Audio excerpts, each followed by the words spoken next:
Era só o que faltava mesmo. Chegamos no cúmulo do absurdo. O presidente do STF, Edson Fachin, agora virou um novo alvo de Gilmar Mendes, Dias Toffoli e Alexandre de Moraes. Não é brincadeira.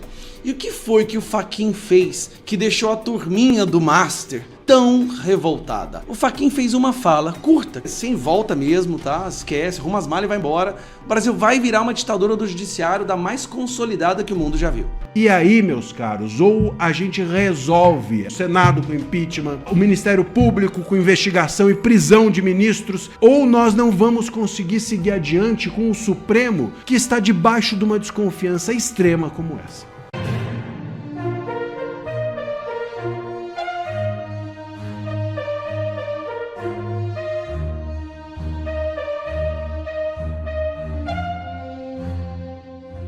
Fachin é encurralado por jornalista e foge de entrevista. É isso mesmo, mais um ato vergonhoso. Assim como seu colega Alexandre de Moraes, o presidente do STF, Edson Fachin, foi encurralado por uma jornalista e fugiu da entrevista. O ministro foi questionado sobre um suposto abuso de autoridade contra o senador Alessandro Vieira, relator da CPI do crime organizado. Assista. O senhor não configura abuso de autoridade, já que já foi pedido até mesmo cassação e inelegibilidade contra o senador Alessandro Vieira?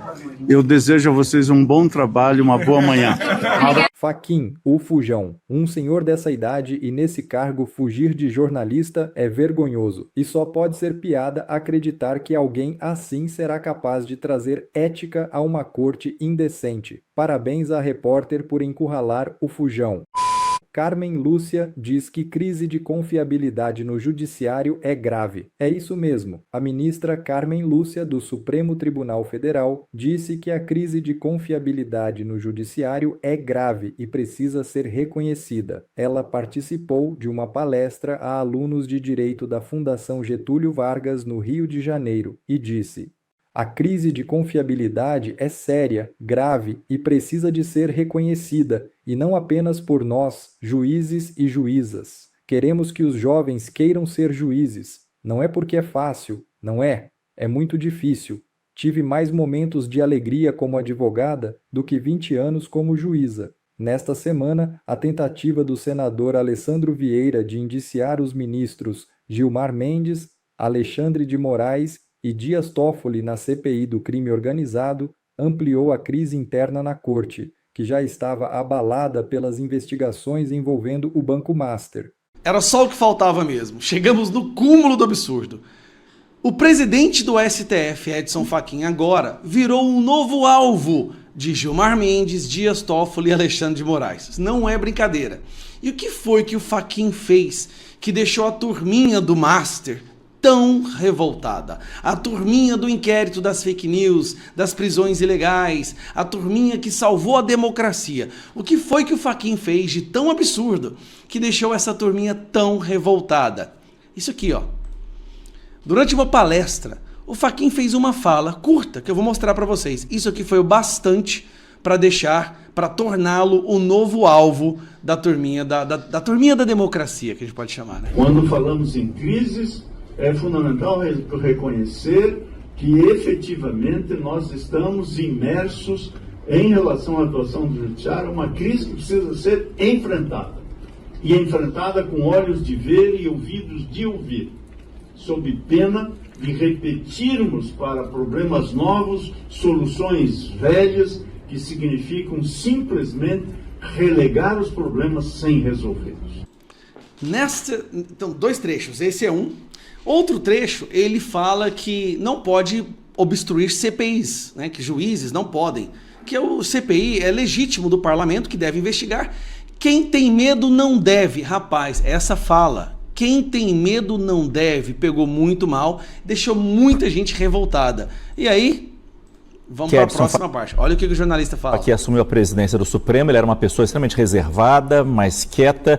Aos poucos ele está falando, nas últimas semanas, ou talvez nos últimos dias, tem falado cada vez mais, meio que seguindo o mesmo caminho paralelo ao crescimento das críticas feitas a pressão sofrida pelo Supremo Tribunal Federal. E a gente sabe como tem gente dentro do STF que não está gostando desses posicionamentos do presidente da Corte.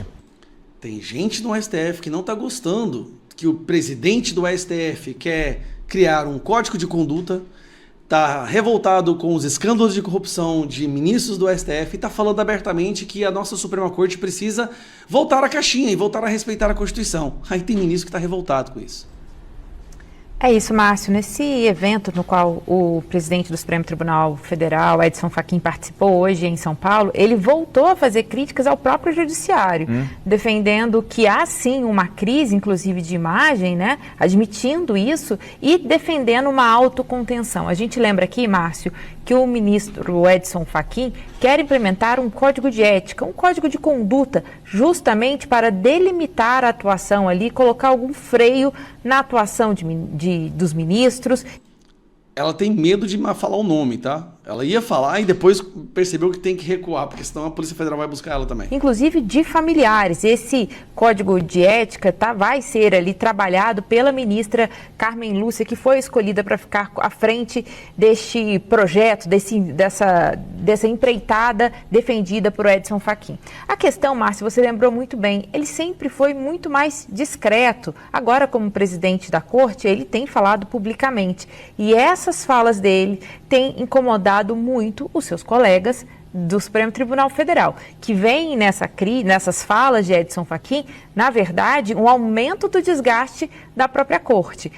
Não, o Edson Fachin está tentando acabar com o desgaste. Primeiro, para você acabar com o desgaste, você tem que falar qual é o problema, você tem que apontar o problema. Que quando ele defende esse código de conduta e fala, olha, realmente há uma crise, precisamos mudar, o Supremo está exacerbando o seu poder, muitas vezes o judiciário, e aí quando ele faz essas críticas, isso, claro, incomoda muito dos seus colegas. A avaliação é que Edson Fachin tem falado isso muito para o público, mas deixado de trabalhar isso internamente com os colegas, ou seja, falando muito pouco, combinando muito pouco o que seria esse código de conduta. A avaliação interna, Márcio, é que falta ali uma costura, uma articulação melhor de Edson Fachin para levar adiante esse código de conduta. Ele tenta fazer isso, só que certos ministros são irredutíveis, não pode ter código de conduta. Como assim, se o código de conduta quer colocar que eu não posso votar em processos de escritório de advocacia que a minha esposa trabalha, ou que o meu filho trabalha? É a nossa renda. Eu preciso. O ministro do STF não vai aceitar, certos ministros, que eles não possam interferir em processos que seus familiares são advogados. Olha, como é que vai fazer um contrato de 129 milhões? Como é que vai viajar no jatinho com um bilionário? Não pode. Então, eles são totalmente contra um código de ética, um código de conduta, e agora estão revoltados com o Fachin. Fachin está tentando salvar o STF. Eu acho difícil, para mim esse navio já afundou, mas ele tem lá aquele apelo, aquele vínculo emocional com a Suprema Corte, está tentando salvar. Talvez ele não saiba, não tem salvamento. A única coisa que vai salvar o STF hoje é impeachment de ministros do STF, ou pior ainda, uma reformulação da Suprema Corte com regras claras e com algum órgão que possa também fiscalizar a nossa Suprema Corte. Mas do jeito que está, amigo, só tem uma salvação. É maioria no Senado, não adianta. Foque nisso, você que me acompanha. No seu estado, se nós não fizermos maioria no Senado, o Brasil vai virar, aí é sem volta mesmo, tá? Esquece, arruma as malas e vai embora. O Brasil vai virar uma ditadura do judiciário da mais consolidada que o mundo já viu. Tem duas coisas que o Brasil precisa descobrir, que a gente precisa saber, senão não tem a menor possibilidade desse país dar certo. A primeira é o que o Moraes ficou de bloquear por Vorcaro no dia que ele foi preso. Não tem como aceitar delação, não tem como seguir adiante a investigação sem essa informação. O que foi que o Moraes, o ministro do STF, ficou de bloquear para o mafioso no dia que ele foi preso? A segunda coisa, tão importante quanto essa, é o que ministros do STF têm de informação sobre Alcolumbre, que faz com que Alcolumbre se transforme nesse cordeirinho protetor da nossa Suprema Corte. Qual é o terrível segredo, qual é o esqueleto no armário que os ministros do STF têm, que Alcolumbre se transformou no maior guardião dessa ditadura? Por que eu digo isso? Semana passada, como vocês sabem, na CPI do crime organizado, Alessandro Vieira fez um relatório indiciando 3 ministros do STF e o Paulo Gonet. Indiciando porque esses ministros estavam usando a sua posição, a sua prerrogativa de juízes do STF para proteger bandidos e blindar que a investigação chegasse realmente a quem se beneficia com o crime organizado no Brasil. Depois disso, os ministros do STF reagiram, ameaçando Alessandro Vieira e outros ministros e outros senadores. Ameaçou de caçar, ameaçaram de tornar inelegível, foi uma coisa horrorosa, que nem a imprensa de esquerda soube tolerar. Alcolumbre, presidente do Senado, deveria ter feito o que nessa situação? Obviamente deveria ter ficado do lado dos senadores que o elegeram, mas não foi isso que aconteceu. O telefonema de Davi Alcolumbre a ministros do STF e os loucos de hospício da CPI. Presta atenção. Alcolumbre liga para os ministros do STF pedindo desculpas por um senador, numa CPI, ter feito um relatório contra eles. Chefe de Senado procurou magistrados na terça-feira para tentar desfazer crise gerada pelo relatório de Alessandro Vieira. Agora, olha a matéria para você ver o que o Alcolumbre... Cara, Alcolumbre, olha o que ele fez. Ele jogou os senadores na lama. Ele ataca os senadores para defender ministro do STF. Olha que nível. Esse cara é o presidente. Senadores, os senhores elegeram esse cidadão. Como que pode eleger uma pessoa que trabalha para destruir as prerrogativas do Senado? Mas vamos lá. Na terça-feira passada, quando a crise dos indiciamentos propostos pela CPI do crime organizado contra Gilmar Mendes, Dias Toffoli, Alexandre de Moraes e Paulo Gonet explodiu, o chefe do Senado, Davi Alcolumbre, ligou para ministros do STF. Ele não ligou, não foi para os seus colegas senadores não, tá? Vamos lá.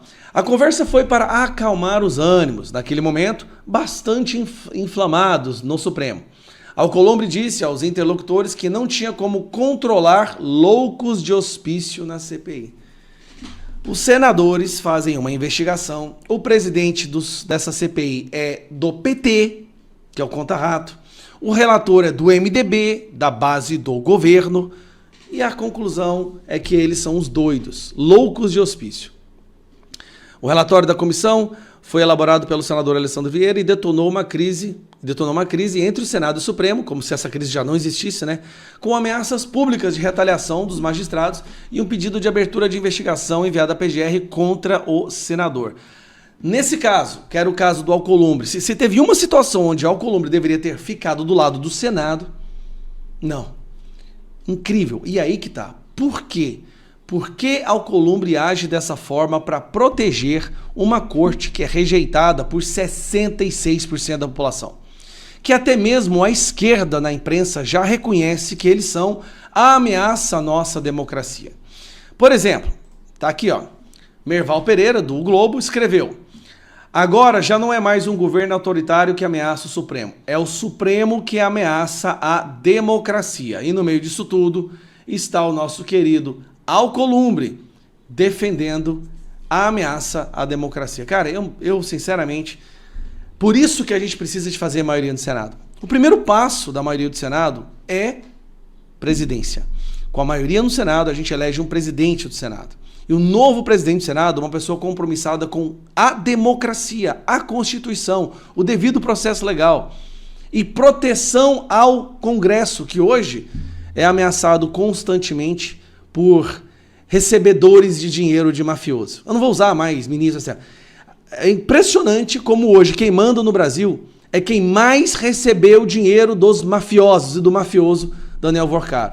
É como se o Daniel Vorcaro estivesse comprando o Estado democrático de direito. Alcolumbre, seu fim vai ser terrível, cara. Você vai ser esquecido. Você vai ser completamente esquecido. Vai ser jogado na lata de lixo da história. E vou te falar, o STF vai mudar, vai ter uma nova composição. Crimes que hoje esses ministros protegem vão ser investigados. Aeroporto do Amapá, muita coisa que acontece no Amapá vai ser investigada. E todo mundo, cara, todo mundo vai pagar pelo que eles estão fazendo. Ninguém aguenta mais viver no Brasil desse jeito. A pesquisa Quest, publicada no Estadão deste domingo, traz índices alarmantes sobre o STF. A pesquisa nunca teve na história dela e na história do STF um índice tão baixo de confiança das pessoas, da população, nos ministros e na própria corte. É um negócio que, a depender inclusive da região, a depender do nível de escolaridade das pessoas, esses índices de desconfiança do Supremo chegam a números estratosféricos. E eu vou te contar tudo isso agora em detalhes, te dar os dados e te mostrar por que isso, se para eles é um perigo danado, para eles a falta de legitimidade do povo é um risco, para nós é uma ótima notícia. Eu sou André Barcilli, advogado, comentarista jurídico, e peço que antes de qualquer coisa você se inscreva aqui no nosso canal e deixe o seu like, deixe o seu joinha. Muito bem, nunca na história do STF, nunca na história desse índice nós tivemos uma reprovação tão grande do STF. Não é só reprovação, não gosto desse STF, é não confio que esses ministros sejam dignos de lá estar, que essa corte seja digna de ser uma corte de justiça. 53% das pessoas, de uma forma geral, acreditam que o STF não merece a credibilidade deles. No Sul, esse índice chega a 62%. No Sudeste, esse índice chega a 59%.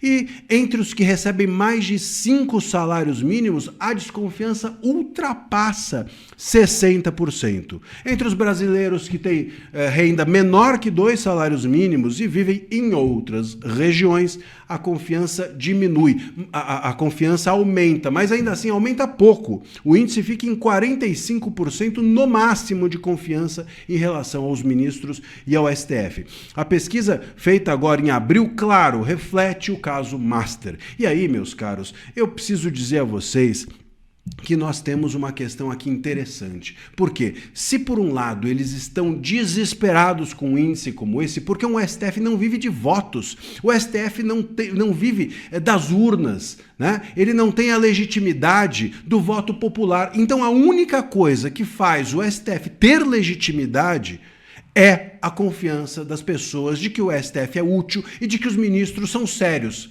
Se nós temos índices como esses mostrando que o povo não confia no STF, não empresta a eles, aos ministros, legitimidade, nós temos sim uma corte que está indo contra a instituição. Os ministros estão destruindo a instituição. É disso que se trata. E para nós isso é bom, por incrível que pareça. E por que isso é bom? Porque por mais que eles estejam se blindando, por mais que eles busquem se proteger, por mais que eles estejam se amparando, quase que eu disse uma palavra aqui que boa para ser preso, mas por mais que eles estejam se escudando nas autoridades, na troca de favores, e sabe-se lá mais em quê, diante do Senado, diante da Câmara dos Deputados, diante da OAB, diante das entidades todas, por mais que eles estejam ali se protegendo, meus caros, o negócio é o seguinte, não tem como virar a página dessa maneira. Não tem como eles falarem, olha, nós não fomos investigados, então fica por isso mesmo. Nós não temos aqui ninguém que tenha coragem de nos confrontar, então deixa pra lá e siga a vida. Não tem como seguir a vida com o Supremo com uma confiabilidade tão pequena. Vocês percebem a questão aqui? Se nós não confiamos no Supremo, o Supremo não tem força. Não tem força. Alguém com poder, sem voto, só tem força e só tem legitimidade com a confiança. A confiança é a engrenagem de uma entidade como o Supremo Tribunal Federal. Portanto, eles sabem muito bem que essa pesquisa mostra que eles podem se blindar de investigações, de acusações, de prisões, de impeachments, mas eles não vão conseguir se blindar da desconfiança que nós temos neles. E aí, meus caros, ou a gente resolve, a gente que eu digo, o Senado com impeachment, o Ministério Público com investigação e prisão de ministros, se envolvidos, se culpados, ou nós não vamos conseguir seguir adiante com o Supremo que está debaixo de uma desconfiança extrema como essa. E eles não vão conseguir recuperar essa confiança sem sangrar na própria carne, sem resolver esse problema interno. E esse problema a gente sabe que não se resolve com fraquinho, não se resolve com uma gestão frouxa da crise, não se resolve com código de ética de mentirinha. se resolve com prisão, com impeachment, com investigação. Vamos ver. Se você gostou desse vídeo, faça um comentário aqui, deixe o seu comentário, diga o que você acha, se você acha, onde que você acha que isso vai parar, que essa crise toda vai desaguar onde? Esse braço de ferro com o Supremo, quem vai vencer? Deixa o seu comentário e entre no comentário fixado que eu deixei ali, clica no link e venha conhecer a minha comunidade. Bom pessoal, esse foi mais um vídeo, eu espero que vocês tenham gostado. Se vocês gostaram, deixa o like aqui para fortalecer nosso canal. Logo eu volto trazendo mais informações da política para vocês. Um forte abraço, fiquem todos com Deus e até a próxima.